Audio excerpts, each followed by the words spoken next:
Before this video starts, if you haven't already, please consider subscribing.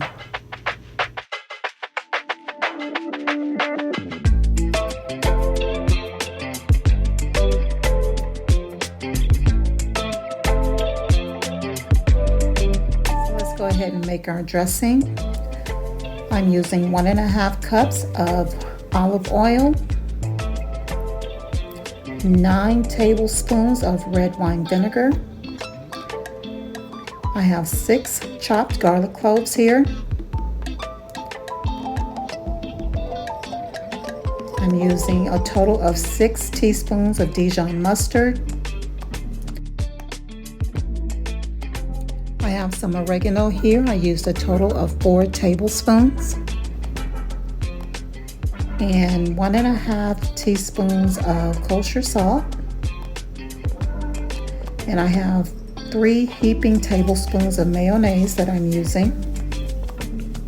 And 2 tablespoons of honey just to give it a little bit of sweetness.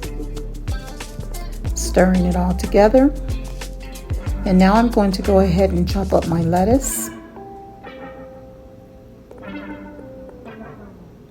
I'm adding some of my salad dressing to the base of my salad. And now I'm going to go ahead and add my toppings. And you can pretty much arrange this however you like.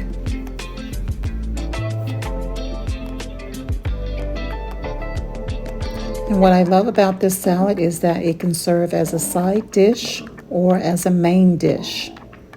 It's pretty simple to make, as you can see, and it's also pleasing to the eye.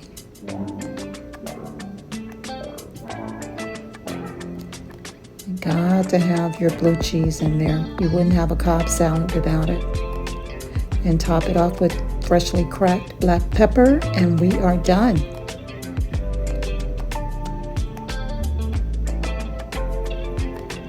Alright guys, I hope you've enjoyed this video.